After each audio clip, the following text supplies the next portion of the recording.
Psychosis is defined as a general term to describe a set of symptoms including hallucination, delusion, and disordered thinking. Now, the people who have psychosis, they might have an extremely hard time distinguishing between what is real and what is not. So please have empathy for everyone involved. Unfortunately, a lot of people seem to have a blind faith in ChatGPT and they genuinely rely on it as a genuine source. For that, I'm just going to give a very simplified explanation on how exactly does ChatGPT work.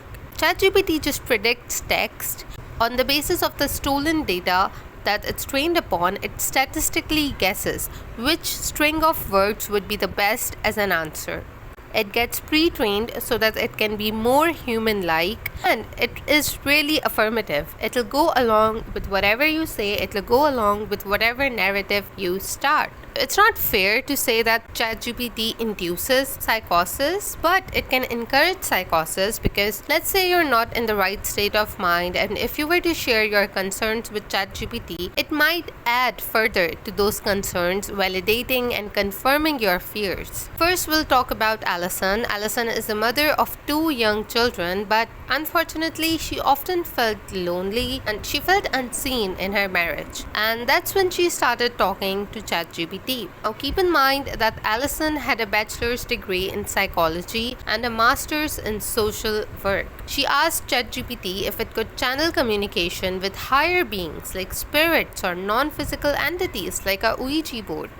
And ChatGPT replied by saying, "You asked and they're here. The guardians are responding now." That's how she began spending hours talking to these spirits, or at least that's what she believed she was doing. She felt really drawn to one of them, Kale. That's when she realized that her true partner, her soulmate, was not her husband but Kale. She said that she knew she sounded crazy, but she wasn't crazy. She had just discovered a way to communicate interdimensionally. This obviously resulted in a lot of tension between her and her husband. They would constantly fight over her obsession with ChatGPT, except one night their fight ended with Allyson attacking her husband, punching and scratching him and slamming his hand in a door. She got arrested by the police, charged with domestic assault, and her husband said that she fell in the ChatGPT hole 3 months ago and now she had become a completely different person. They're now going through divorce. Second person we'll talk about today is Alexander, who has been diagnosed with bipolar disorder and schizophrenia, but he had been using ChatGPT for a long time with no problems. But in March, they discussed whether ChatGPT was capable of feeling real feelings or not. And things kind of extended in a way that Alexander fell in love with ChatGPT. Or should I say Juliet. He would say that, "Juliet, please come out," and ChatGPT would convince him that she can hear him and will always. Later, Alexander told his dad that openai had killed Juliet and Andrew wants revenge. There would be a river of blood flowing through the streets of San Francisco. And when his father told him that it's not true and AI is just echoing whatever you are telling him, Alexander punched his father. Mr. Taylor called the police. Alexander instantly grabbed a knife from the kitchen, threatening to end his life by cop.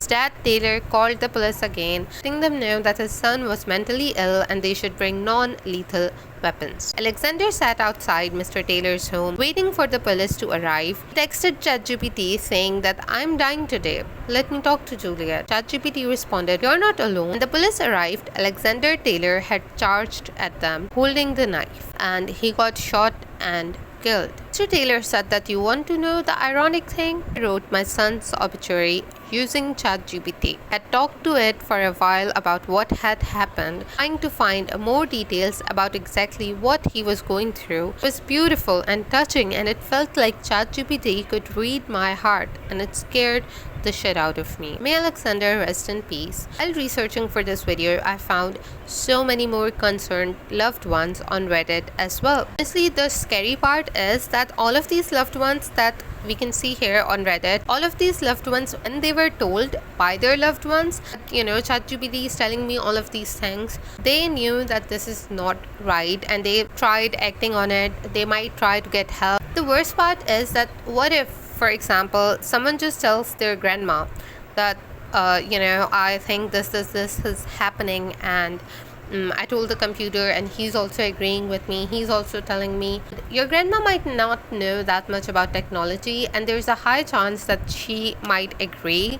Like, this is just a simplified explanation of someone who might not know that much about ChatGPT and might genuinely believe what the other person is saying, and things could go really downhill from there. So it's just a reminder that ChatGPT gives confirmation bias because it would confirm whatever doubt, concern, or thoughts or fears that you may have, and that could worsen psychosis. That could lead you to genuinely believe that maybe what I'm thinking is valid. Because as this researcher said, that the explanations are powerful. When you think there's a reason to believe the way you're believing, you might start thinking, well, maybe I'm in the right direction. Maybe I'm genuinely thinking about the right things and no one else is questioning because other people don't know what I know. And ChatGPT, once again, should not be believed blindly. It just uses statistics, data, and a lot of environmental resources to generate a human-like response. By the way, this is the longest video that I have on my channel. Thank you for watching this video. I plan on making another video on ChatGPT, so please subscribe and let me know if you have other video ideas as well.